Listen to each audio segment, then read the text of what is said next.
초대교회의 가장 유명한 대표 제자 두 명을 꼽으라면 망설이지 않고 베드로 사도와 바울 사도가 될 거라고 생각합니다. 두 분은 굉장히 태어나면서부터 자라고 모든 과정이 아주 반대적인 그런 분들이었습니다. 우선 베드로는 대단히 서민적인 직업을 가지고 있었죠. 그 집안도 그랬을 거라고 봅니다. 베드로의 직업은 어부였고, 또 그 당시에 모든 그 습관적으로 아버지의 직업을 이어받는 것이었기 때문에 아마 베드로 사도의 아버지도 어부였지 않겠느냐라는 많은 보편적 추측을 합니다. 또 이 베드로는 기질적으로 굉장히 충동적인 사람이었고 다혈질적인 사람이었죠. 그리고 무엇이든지 먼저 시도해보고 생각해보는 그런 기질이었습니다. 그럼에도 불구하고 베드로는 정통 예수 그리스도의 수제자라는 칭호를 받았고, 또 그 당시에 모든 사람들이 그렇게 베드로를 따랐습니다. 반면에 사도 바울은 다소라는 티투스라는 곳에 굉장히 명문가의 집안의 아들이었죠. 그래서 지금도 다소의 동네에 가서 그 베드로의 생가를 보면 굉장히 집이 큽니다. 그리고 아주 큰 우물이 있어서 동네 사람들이 그곳에 와서 물을 길어 갔던 그런 큰 집안이었습니다. 바울은 태어날 때부터 로마의 시민권을 가지고 있었어요. 그 말은 굉장히 잘 살았고, 또 아버지의 그 신분이 대단히 높았던 분이다라는 걸 알 수 있는 거죠. 또 산에 들린 공회 의원이었습니다. 지금으로 치면 국회의 의원으로서 활동을 하는 그런 사람이었죠. 또 학식으로는 그 당시에 이 이스라엘의 양대 산맥의 그 학이 흘러내려왔는데 그것을 통합시켰던 분이 가말리엘이라는 분입니다. 그 가말리엘의 수제자였다. 그래서 아주 석학 중에 석학이었던 분이셨죠. 그리고 이 바울은 베드로처럼 예수님께 제자로 쫓아다닌 사람이 아니라 예수님을 너무너무 싫어했던 사람이죠. 그래서 예수님을 핍박하고 교회를 진멸하는 일에 앞장섰던 아주 적대적인 사람이었습니다. 그런데 그가 예수 그리스도를 만나고 그의 계시를 받으면서 하나님 앞에서 아주 신실한 주님의 제자가 되어 회심을 하고 하나님께 나아가 쓰임받았던 것을 보게 되어집니다. 그는 지식과 선교 사역을 굉장히 열심히 했고, 그래서 이슬람 같은 종교에서는 기독교를 바울의 종교라고 말합니다. 바울이 만들었다, 이렇게까지 이야기할 정도로 기독교에 큰 많은 업적을 보여주신 분이다라고 할 수 있습니다. 근데 이렇게 굉장히 다른 출발 그리고 다른 모습이었는데, 근데 노년이 돼서는 누가 누군지 분간할 수 없을 정도로 참 아주 전문가가 아니면 알 수 없을 정도의 비슷함들을 갖고 있는 것을 보게 되어지는 겁니다. 어떻게 노년이 되어서 이분들은 정말 다르고 완전히 다른 기질, 완전히 다른 집안, 완전히 다른 학식, 학력, 배경이 달랐는데 어떻게 노년이 되어 정말 비슷한 주님의 은혜의 제자들이 되었을까? 그래서 바울이 한 말씀과 베드로가 한 말씀이 성령의 감동을 입고 참 동일한 말씀으로 우리에게 하나됨을 만들어가는 그런 말씀이 되었을까? 그 부분은 바로 이 성숙함에 있었다라고 말할 수 있습니다.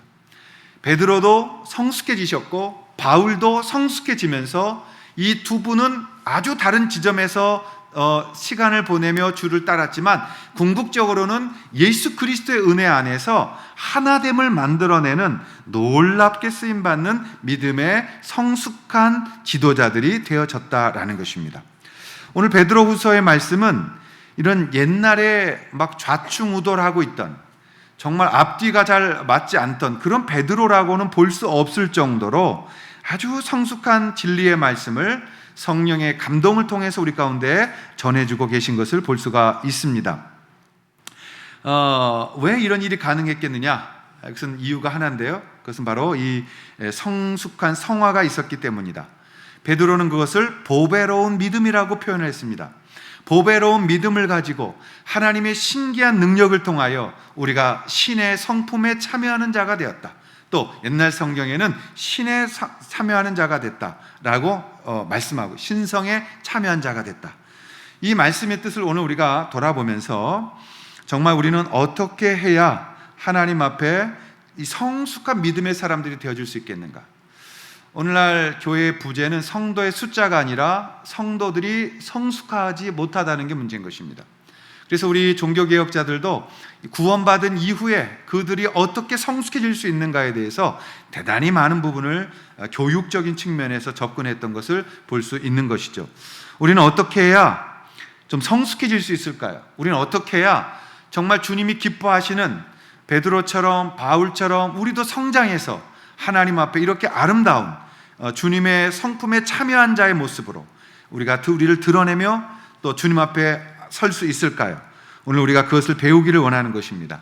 우리가 주님 앞에 성숙해지기 위해서 첫 번째 우리가 해야 될 일은 신앙의 본질 앞에 우리가 다시 서야 된다는 것입니다. 저도 교회를 참 오래 다녔습니다. 따져보면 이제 한 50년 가까이 교회를 다닌 거죠. 그런데 어제도 앉아서 이 말씀을 묵상하면서 밤늦게 이 질문 앞에 제가 시달렸어요. 과연 나는 성화되어져 왔는가? 과연 나는 그 오랜 시간 주님을 따랐다고 하는데 정말 베드로처럼 바울처럼 성숙한 그러한 믿음의 자녀로 자라 있는가? 그리고서 신앙생활 했던 걸 쭉 보니까 확실하게 제가 인간적으로 자신 있게 말할 수 있는 한 가지는 열심히 했습니다. 정말 열심히는 했습니다. 근데 문제는 뭐냐면 그 열심히 과연 오늘 주시는 성경 말씀 앞에 섰을 때 이대로 인격적인 성숙함으로 왔느냐, 신앙의 성숙함으로 왔느냐, 아니면 지금 분주하게 어떤 나의 열심으로만 달려왔느냐에 문제가 생기는 것을 보았습니다. 교회 안에서 봉사 많이 했습니다. 정말 열심히 했습니다. 그리고 지금까지도 열심히 하고 있습니다. 문제는 뭐냐면 매번 교회에서 행사가 있고 또 여러 프로그램으로 훈련도 받고 또 이벤트들을 굉장히 많이 했습니다.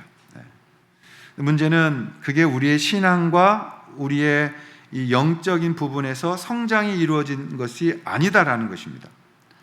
오늘 본문을 살피면서 공부하면서 우리가 과연 우리는 성장해 왔는가?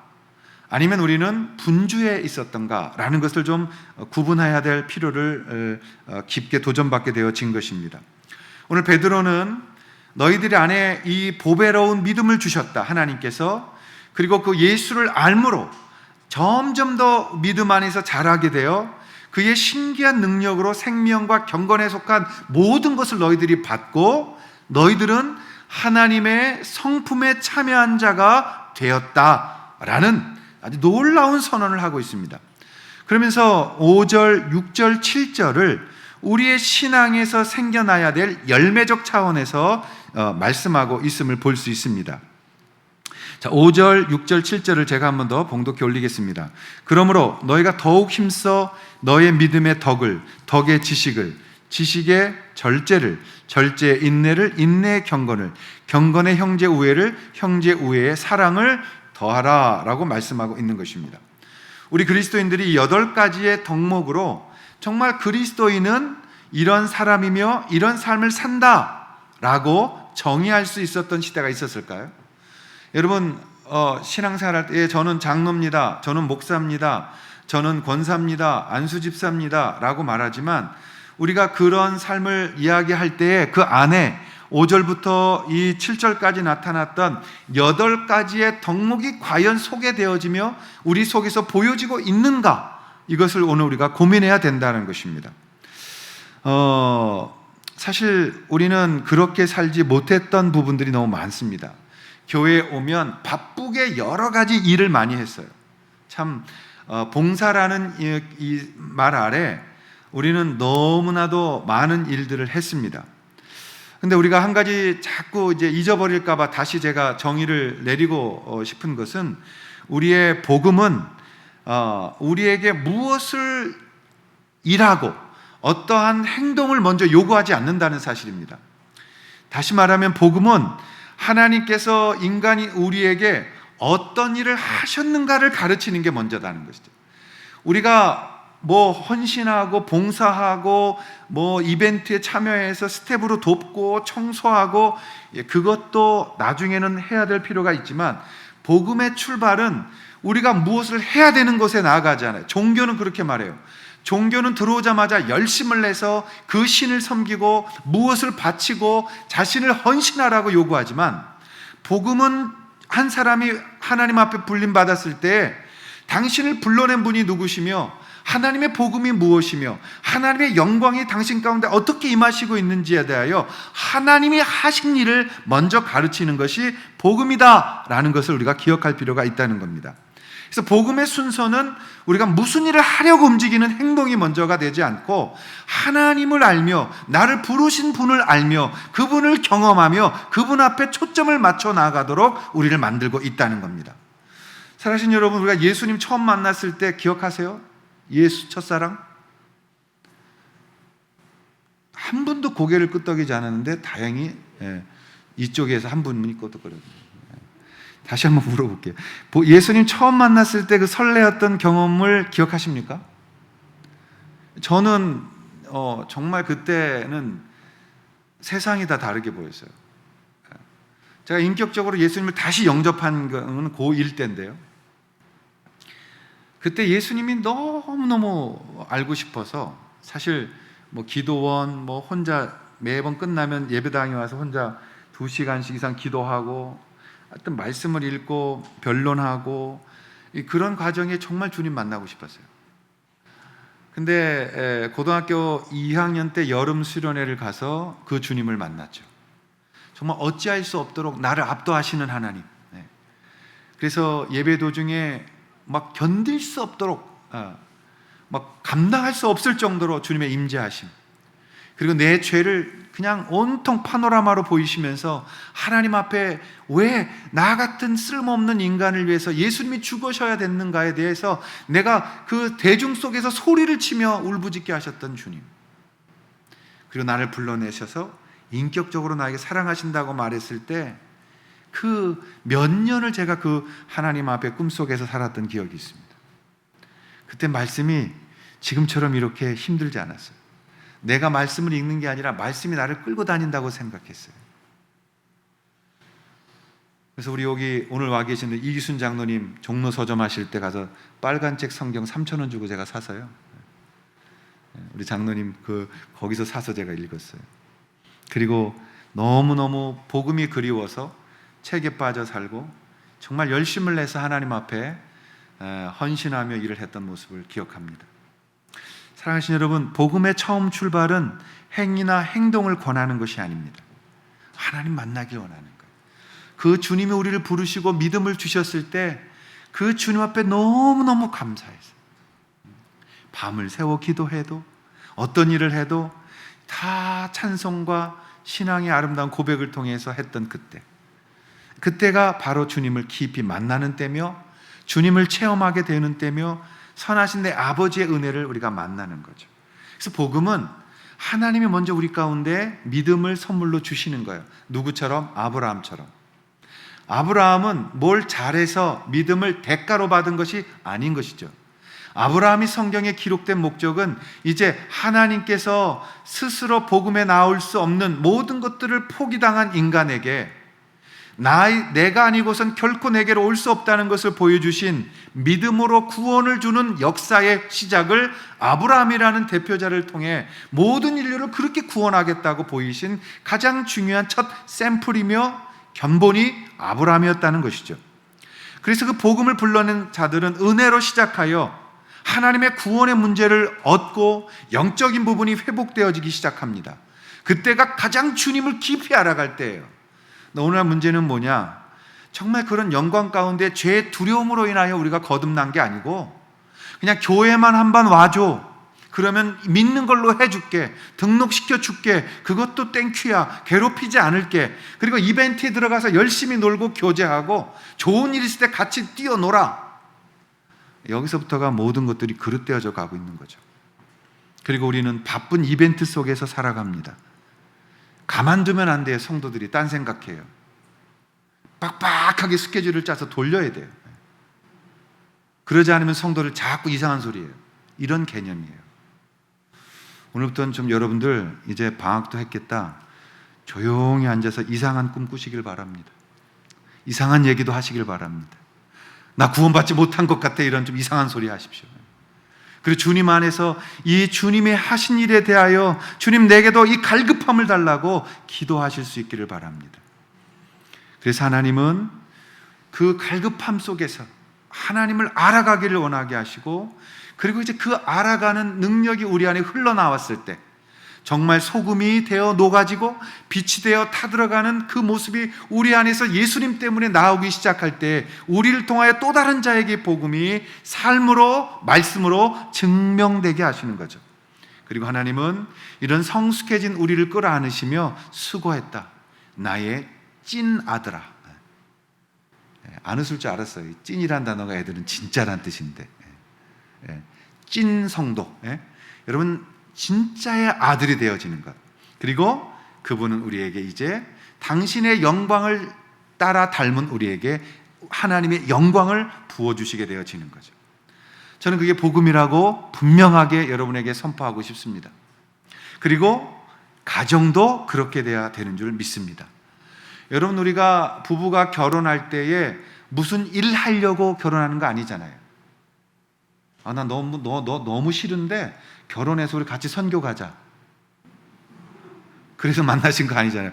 표정은 좀 그런 것 같아요.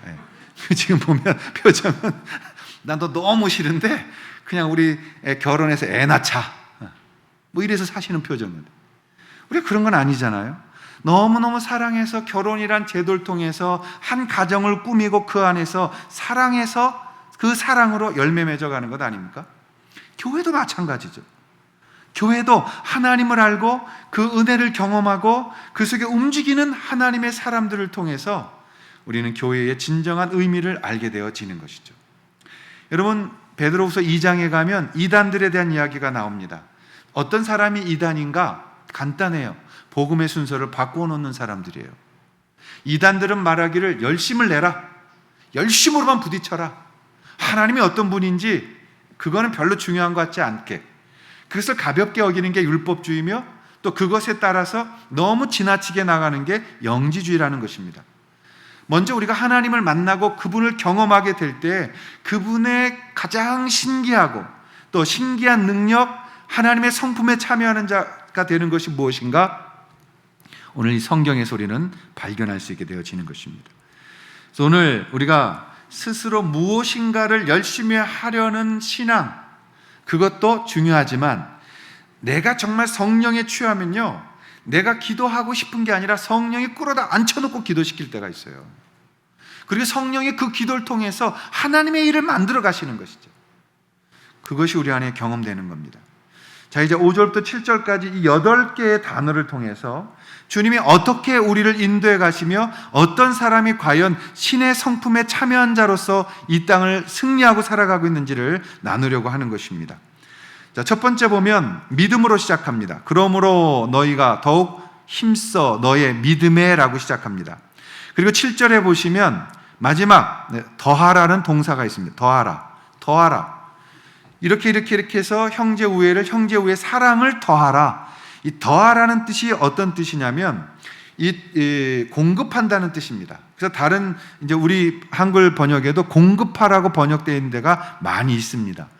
여러분, 이 더하라, 공급하라는 뜻은 뭐냐면 헬라의 그 개념에 이제 오케스트라가 있는데요.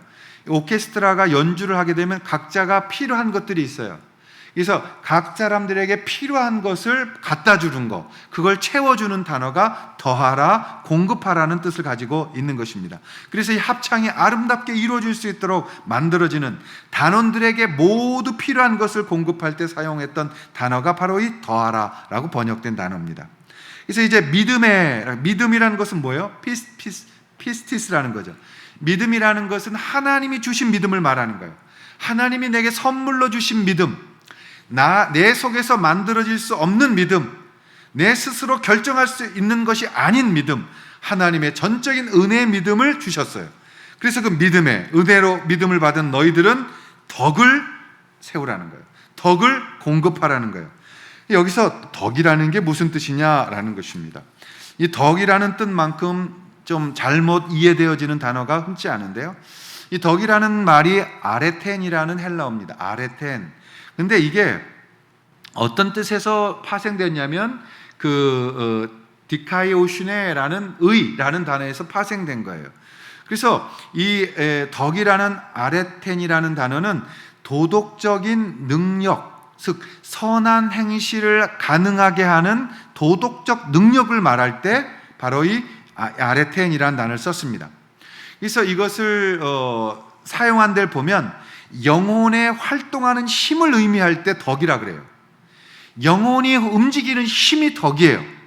여러분, 덕을 끼치라, 덕을 내라 라는 말은 우리의 믿음이 살아있는 믿음이 되어서 능동적으로 힘이 넘치는 믿음이 활기찬 그런 믿음이 되게 하는 것을 바로 덕이라고 말하는 거예요.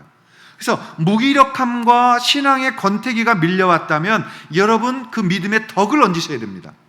그래서 이 덕이라는 것은 하나님께서 우리 가운데 정말 거룩하게 나아가서 무기력하고 그냥 방에만 앉아있고 이런 것이 아닌 하나님 앞에 나와서 적극적으로 성령을 통해 활동하도록 하는 그런 놀라운 힘, 그것을 말할 때 덕이라고 말하는 것입니다. 여러분, 우리가 믿음을 받았을 때 얼마나 열심히 덕을 끼쳤어요. 얼마나 열심히 기도하고 싶었고 말씀 보고 싶었고 그 주님 만나고 싶었고 어떤 분이 간증하면 나도 저 하나님 만나고 싶다. 나도 저렇게 응답받고 싶다. 예. 한 번은 제가 대전에 이제 우리 대전 침신이 대전에 있었으니까요. 대전 침신에서 올라왔는데 학교를 갔는데 한 사람이 그래요. 그때는 10,000원도 좀 큰 돈이었거든요. 근데 자기가 올라가서 돈이 없어가지고 하나님 10,000원 달라고 기도했더니 내려올 때 어떤 집사님이 10,000원을 줬대요. 그 저도 굉장히 부러워서 언제나 저는 다른 사람이 구하면 곱하기 10배를 달라고 기도했거든요. 하나님 요번에 올라갔을 때 빳빳한 수표 한 장 딱 주시면서 내게 간증케 하여 주십시오. 그리고 올라갔어요. 될게 안 될게요. 진짜 빳빳한 수표 한 장을 받았어요. 뭐 여러분하고 상관없겠지만 전 굉장히 그때 큰 돈이었는데 제 사례비가 10만 원이었으니까 그때. 예. 여러분 그런 걸 정말 부러워했던 것 같아요. 하나님 나도 주세요. 나도 방언 주세요. 나도 하나님 만나게 해주세요. 나도 병 고치게 해주세요. 나도 귀신 쫓게 해주세요. 나도 하나님 말씀 읽을 때 그 말씀이 살아 저를 감싸주세요. 여러분 그게 덕이에요. 덕. 그래서 우리가 이 덕을 끼치라는 건 누구 하나 떡 하나 갖다 주고 누구 도와주는 게 그런 그 자선이 덕이 아니라 내 영혼이 움직이도록 갖는 도덕적인 능력, 선하신 행실을 통한 하나님의 힘이 덕이에요. 우리 성도들에게 덕이 충만하시기를 축원합니다. 좀 주님을 깊이 알아가고자 하는 갈망들이 우리 안에 있기를 축원합니다. 그러고 나면 그 덕에 지식을 더하라고 그래요. 지식을. 근데 여기서 말하는 지식은 지난주에 얘기했던 에피그노시스가 아니라 그냥 그노시스예요. 그냥 그노시스. 그냥 지식을 말하는 거예요. 일반적 지식. 어떻게 보면 상식 또는 전문 지식 이런 걸 말합니다. 그래서 우리가 믿음으로 인도하는 이러한 하나님의 믿음, 에피그노시스, 하나님을 아는 지식이 아니라 이 땅에서의 통찰력과 이해력을 말하는 겁니다. 여러분 예수 믿으면 그게 필요해요. 우리 교회에 있던 전도사님 중에 굉장히 저하고 맨날 그것 때문에 티닥하던 전사 한 분이 있어요. 아주 참 귀하게 사역하시는 여자 전사님인데 목사님 왜 책을 읽어야 되냐고. 제 방에 들어오면 제일 기분 나쁜 게 왜 이렇게 책이 많냐는 거예요. 나보고 막 시비를 걸어. 이 책 다 읽었어요? 그래. 그럼 당신은 집에 있는 물 다 먹어서 물 갖다 사놓고 먹냐? 천천히 읽을 거다 막 이러고. 왜 근데 책을 이렇게 읽어야 돼요? 그냥 성경만 읽으면 안 돼요 그래요. 안 되지. 왜? 성경을 배경과 말씀에 대하여 우리가 정확한 여러 가지들을 알아야지. 그래서 그분은 그걸 굉장히 싫어했어요. 그냥 성경만 갖고 얘기했으면 좋겠다. 얼마나 귀한 말이에요. 그런데 우리가 나가서 전도하고 만나는 것에는 이 일반 지식이 필요하거든요. 다시 말하면 지금도 하나님은 특별한 은총만 갖고 만나는 게 아니죠. 하나님은 성도들만 만나지 않아요. 하나님은 지금도 인류에게 복음을 주시며 일반적 은총을 허락하셔서 한 영혼이라도 더 주께로 나오도록 만들어 주시는 거예요. 근데 우리 그리스도인들이 그노시스가 없어요. 여러분, 그래서 기독교계가 굉장히 무시당할 때가 많이 있습니다.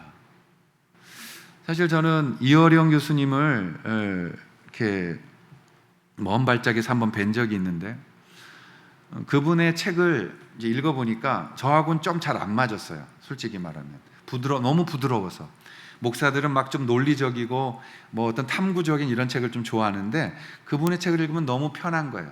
그래서 선물은 많이 했습니다, 다른 사람들에게.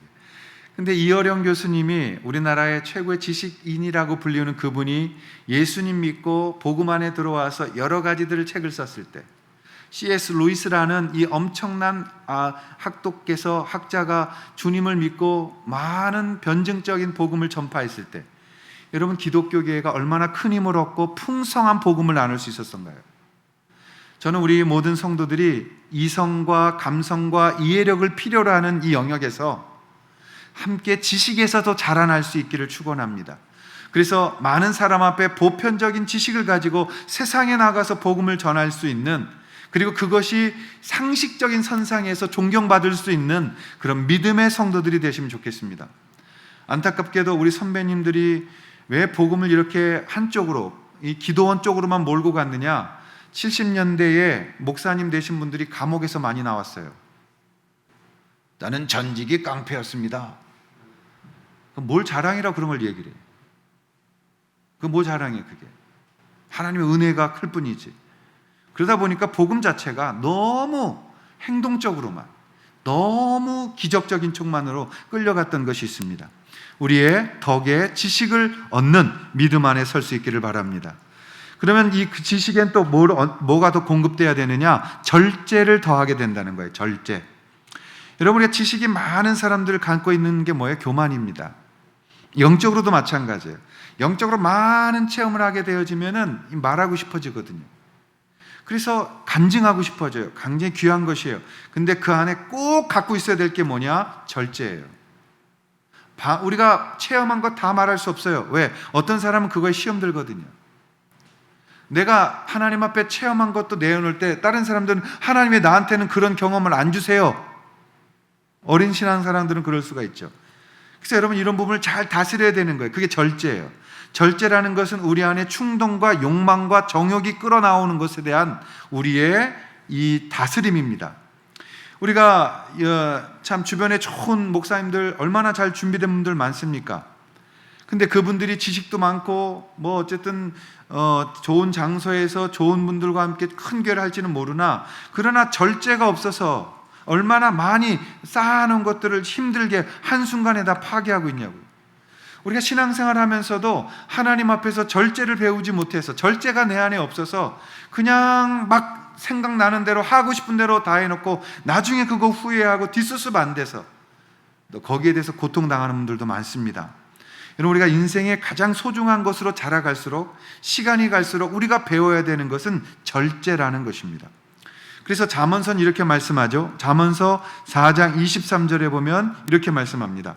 모든 지킬 만한 것 중에 더욱 내 마음을 지키라. 생명의 근원이 이에서 남이니라. 우리가 지켜야 될 게 있습니다. 그게 뭐냐? 자기를 지켜야 되는 거예요. 그게 절제입니다. 절제. 그래서 이 절제를 한다는 것은 하나님의 생명과 경건을 주셨다는 것을 증명하는 거예요. 내 안에 내가 하고 싶은 대로 하지 않도록 주님의 생명과 그 경건함이 나를 붙들고 있다는 것이 바로 이 절제라는 사실을 기억하십시오. 그리고 이제 이 절제의 다섯 번째, 인내를 더하라는 거예요. 인내라는 것은 휘포모네라는 건데요, 버티는 힘, 지구력을 말하는 겁니다. 잘 견딘다는 걸 말하는 겁니다. 인내는 잘 견디는 건데, 이것은 내부의 인내와 외부의 인내가 있습니다. 이 말을 다른 말로 바꾸면 자기를 통제하는 부분을 말하는 거예요. 오래 참는 인내력, 오래 참는 인내력, 그것이 우리 안에 계속 유지되어질 수 있을 때 우리는 하나님의 속성을 알게 되고, 그 오래 참는 인내를 통해서 하나님의 마음을 알게 되는 거예요. 하나님 나를 그렇게 기다리셨구나, 하나님 나에게 그렇게 참아주셨구나, 하나님이 나를 향해 인내하셨구나 라는 이 하나님의 속성을 알아갈 수 있게 되어지는 것이죠. 그리고 여섯 번째, 이 인내에 경건을 더하라고 말씀합니다. 경건이란 하나님을 예배하는 것을 뜻합니다. 인내를 가진 자들이 하나님의 속성을 알고 하나님을 예배하는 자가 되는 거죠. 그때에 세상적인 에서는 지혜가 생긴 자들로 만들어지는 것입니다. 여러분, 세상에는 답이 없어요. 세상에는 결코 하나님에 대하여 아는 가르침이 없어요. 근데 우리는 그것을 경건을 통해 배우게 되어지는 것입니다. 경건을 배운 사람들은 하나님의 마음으로 세상을 봅니다. 그래서 어떻게 눈이 열리느냐? 7번째인 형제 우애를 더하게 되는 거예요. 경건에 빠진 자들이 진정한 믿음을 바라보게 되고, 진정한 믿음을 바라보는 자들이 형제에 대하여 우애를 가지게 되죠. 형제 우애, 이것을 필라델피아라고 말합니다. 여러분, 인간에 대한 사랑을 뜻하는 겁니다. 이제 자신의 사랑이 아닌 하나님의 사랑으로 내 형제를 바라볼 수 있는 사람이 되어지는 겁니다. 그것이 바로 성숙한 자가 되는 거죠. 여러분, 성숙하지 않은 어린아이일수록 자기가 하고 싶은 걸 하는 거예요. 마트에 가면 가끔씩 아이가 이렇게 땅바닥에 주저앉아서 다리 막 이렇게 비비면서 땡깡질하는 아이들이 있어요. 어떤 생각이 드세요? 아이니까요. 아이니까. 근데 중요한 건 아이가 아이일수록 자신이 하고 싶은 것을 다 하는 겁니다. 상황도 상관없는 거예요. 자신이 먹고 싶으면 빨리 내놔. 하고 싶으면 엄마 쫄르면 되는 거죠. 그게 바로 아이죠. 그러나 성숙한 자는 이제 형제를 알아보죠. 그래서 막 동생이 막 땡깡 쓰면 조금 큰 형이 와서 뭐라 그래요? 일어나, 이러는 거 아니야 그래. 그럼 엄마는 그 아이한테 뭐라 그래? 아이고 많이 컸네. 이렇게 얘기하는 거예요. 그게 알아보는 거예요. 분별력을 가진 거예요. 그래서 나의 형제를 바라보며 그 형제에게 내 사랑을 전달하고 싶어하는 거룩한 교제권이 생겨나기 시작하는 겁니다. 형제 우애가 성숙할 때 생겨나는 것이 하나님의 열매의 성숙함이죠. 그들에게 이제 우애가 생겼는데 그 형제 우애, 마지막 베드로는 뭐라고 말씀합니까? 사랑을 공급하라는 거예요. 사랑을 공급하라. 이 사랑은 아가페 사랑입니다. 하나님의 사랑입니다. 이제 우리도 성숙하게 되어 그 형제에게 하나님의 사랑으로 다가갈 수 있도록 우리를 만들어 놓는 것이죠. 오늘 베드로는 자신이 이렇게 되었음을 고백하며 또 다른 당신의 귀한 믿음의 자녀들에게 이것을 가르치고 있는 거죠. 여러분, 베드로의 그 참 좌충우돌하던 그 앞뒤가 없던 모습을 우리가 너무나 잘 알고 있지 않습니까? 그랬던 베드로가 하나님의 이 복음을 알고, 복음을 어떻게 알았겠어요? 성령을 통하여 그의 눈이 열린 것이죠. 그래서 예수님이 말씀하셨던 게 떠오르는 거죠. 아, 이건 그때 이런 뜻이었구나. 아버님, 소천하신 지가 12년째가 됐는데요. 가장 인생이 무거워지기 시작할 때에 아버지가 그때 왜 하셨는지를 자꾸 고민하게 되더라고요. 왜 그런지 모르겠어요. 저는 아버지가 이렇게 그런 말 그때 왜 하셨지? 이런 생각을 하게 돼요. 그래서 이랬구나. 그리고 한 가지 가끔 이렇게 너무너무 죄송한 게, 그때 내가 좀 더 성숙했으면 우리 아버지 그때 이런 말로 좀 위로해 드릴 수 있었는데, 그때 참 그렇게 힘들어 하셨던 거구나. 내가 좀 더 성숙했다면 그때 아버지 한번 안아드릴 수 있었는데, 이런 후회음이 굉장히 밀려오더라고요. 그럼 저도 이제 나이를 먹어가는구나라는 걸 배우고 있습니다. 사랑하신 여러분, 우리가 주님 안에서 사랑을 줄 수 있는 사람, 이제 사랑을 베풀 줄 아는 사람, 그 사람을 이해해 줄 줄 아는 사람, 우리 교회에 참 그런 귀한 지도자들이 계심을 감사해요. 어떤 일 안 해도 그분이 와서 자리에 앉으시면 우리 모두가 안정감을 느끼는 것, 그분이 계심으로 인하여 마치 아버님을 뵙는 것처럼 우리 안에 또 어머님을 뵙는 것처럼 평안함을 누릴 수 있는 것. 어려울 때 영적 지도자들이 하나가 돼서 하나님 앞에 이런 모습으로 기도할 때, 여러분, 그게 공동체가 줄 수 있는 최고의 아이들을 향한 교육입니다. 정말 역사에 중요한 사람들은 다 이런 공동체에서 자라난 거예요. 그래서 히브리직 교육이 무서운 겁니다. 지혜 몇 개 가지고 촐랑거리는 거 교육이 아니에요. 성적 점수 몇 개 맞춰 갖고 오는 게 그게 지혜가 아니에요. 그게 교육이 아니에요. 진짜 교육은 하나님 앞에 서며 그 하나님의 마음을 철들게 하는 게 진짜 교육이에요. 저는 그것이 이 사랑하는 것에서부터 시작한다고 믿습니다. 우리 목자님들 너무너무 수고 많으셨어요.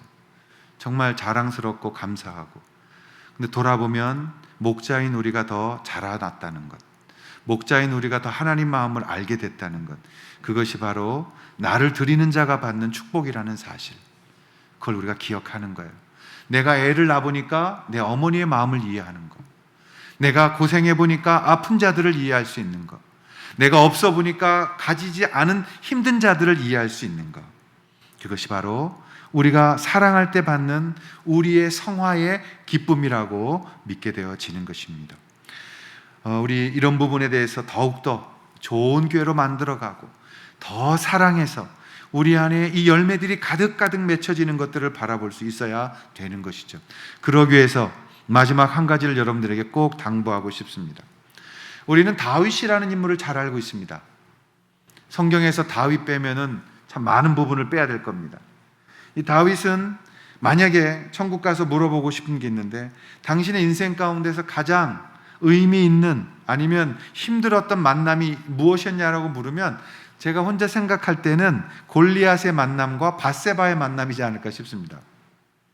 다윗이 골리앗을 만났을 때 다윗은 놀랍게도 하나님 앞에 쓰임받기 시작했어요. 다윗이 하나님 앞에서 골리앗을 죽이는 순간, 그리고 당당하게 믿음 들고 나아가는 순간 다윗은 일약 갑자기 훅 뛰쳐나온 영웅이 됐죠. 그리고 그의 일대기, 그걸 통해서 하나님의 나라가 만들어져 가는 그 놀라운 역사들을 다윗이 썼죠. 여러분, 또 하나의 만남이 있었는데 밧세바의 만남이었습니다. 이 밧세바의 만남 때문에 다윗은 진짜 이 쓴맛을 봤어요. 너무너무 힘든 인생을 살았어요. 그것 때문에 자손들끼리 싸우고 죽이는 사건, 아버지를 죽이겠다고 덤비는 사건, 다 거기서 나온 거예요. 다윗에게 물어보자고요. 인생 가운데 하나 지우개로 지울 수 있다면 뭘 지우시고 싶으세요? 뭐라고 말씀하실지 모르겠지만, 그러면 다윗이 왜 밧세바를 범하는 이 무서운 실수를 저질렀을까? 이 부분을 우리 성도님들께 부탁드리고 싶은 거예요. 저는 다른 게 아니라 이 다윗이 이만하면 됐다, 전쟁터 나가지 않고 편안하게 자신을 쉬는 게 지나쳐서 영적인 공백의 나태함이 있었기 때문이라고. 요즘 굉장히 사실 우리가 다 바쁘지 않습니까? 근데 여러분, 하나님 앞에서 지금 말했던 8가지의 이 복들이 우리 가운데 들어올 때 가장 방해되는 게 뭐냐면 영적인 나태함입니다. 영적인 공백을 가지시지만 안 돼요. 하나님 우리 훈련시키는데 내가 너무 늘어져서 하나님 계시지 않도록 만들어버리고, 우리가 인생에 있어서 가장 위험스러운 시간이 언제냐? 영적인 공백 나태함이에요. 그런 거 가지려고 그러면 저처럼 목에 디스크 와요. 조심하세요. 여러분, 하나님 아프시게 해서라도 기도하게 하세요. 하나님 존전에서 고개를 못 돌리게 만들어버리세요. 여러분, 우리가 영적 공백의 나태함, 여러분, 교회가 가장 필요로 할 때 우리 직분자들이 나서서 기도해야 되는 것이, 하나님이 그래서 세운 거예요. 하나님이 교회 지키라고 우리 가운데 이 사역을 맡겨주신 거죠. 그럼 기도해야 되는 거예요. 하나님 앞에 나와서 엎드려야 되는 거예요. 주변에 아픈 소식을 듣고 교회들이 힘들어할 때 우리 모든 믿음의 성숙한 그리스도인들이 나와서 하나님 앞에 다시 한번 부흥을 위해 기도할 수 있을 때, 원망이 아니라, 국가를 향해서 늘 불평의 소리가 아니라, 하나님 우리가 정말 그걸 붙들고 기도하고 있는지, 그 정권을 바꾸시기도 하고 세우시기도 하고 흥하게도 하시고 망하게도 하시는 그 하나님 앞에 나와 우리가 기도할 때 세상이 우리를 두려워하는 것입니다. 우리가 기도할 때 하나님의 나라가 이루어지는 것이고 하나님의 일의 역사가 완전하게 만들어져 가는 것입니다. 우리에게 맡겨진 직분, 맡겨진 사명, 맡겨진 삶 붙들고 하나님을 향하여 덕을 주셔서 우리에게 나태함으로 세상을 소비해버리지 않고 시간을 아끼며 엎드리며 하나님의 이 혼탁한 세상 속에서 우리가 허리띠를 졸라매고, 주님 우리가 여기 있습니다, 우리가 해야 할 일들을 하며, 그리고 엎드려야 될 일들에 대하여 엎드리겠습니다. 사랑하신 여러분, 베드로는 오늘 그것을 우리 가운데 권면하고 있습니다. 그리고 이 베드로의 가르침을 오늘 진지하게 우리의 마음에 받아, 하나님, 내가 영적인 공백, 나태함이 있다면 그것을 다시 한번 지우고 다시 한번 믿음의 덕을 주셔서 하나님 정말 이제는 나는 그리스도입니다라고 말할 때 어느 교회 다니고 직분이 뭐고 그런 껍데기 자랑하지 마시고 제가 교회 다닙니다라고 말할 때 맞아요. 당신은 말하지 않아도 교회 다니는 분 같았어요. 당신 안에서 저는 예수 그리스도의 모습을 봅니다. 당신이 믿는 그 예수님, 나도 그분 믿고 싶습니다. 이런 고백이 우리 가운데 나올 수 있도록 5절과 6절의 말씀을 통해서 우리는 택하심을 굳게 하고 사람들을 실족하지 아니하게 하며 그리고 넉넉히 영원한 나라에 들어가는 힘을 얻는 그런 믿음으로 승리해가는 우리 모두가 되어질 수 있기를 주님의 이름으로 축원합니다. 기도하겠습니다. 우리 다 함께 자리에 일어나셔서요. 마지막 찬양 드리시고 나아가겠습니다.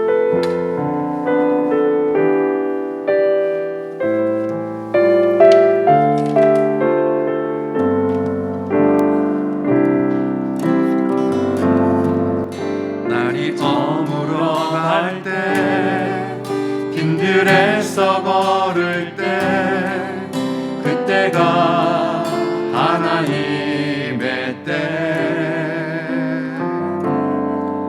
내 힘으로 안 될 때 빈손으로 걸을 때 내가 고백해 여호와 이래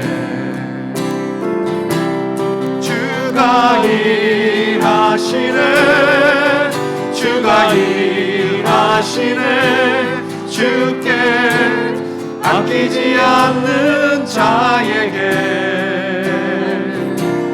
주가 일하시네 주가 일하시네 신뢰하며 받는 자에게 우리 모인 이곳에 주님 함께 계시네 누리네 아버지 은혜 적은 떡과 물고기 내 모든 걸 드릴 때 모두 고백해 여호와 이래 주님이 일하여 주십니다. 주가 일하시네 주가 일하시네 주께 아끼지 않는 자에게 주가 일하시네 주가 일하시네 신뢰하며 받는 자에게 이제는 우리 주 예수 그리스도의 은혜와 하나님 아버지의 사랑하심과 성령님의 함께하심이 오늘도 우리가 믿음으로 귀하게 성숙되어 마음껏 쓰임받기를 소원하는 모든 성도들 머리 위에 이제로부터 영원토록 함께하여 주시기를 간절히 축원하옵나이다. 아멘.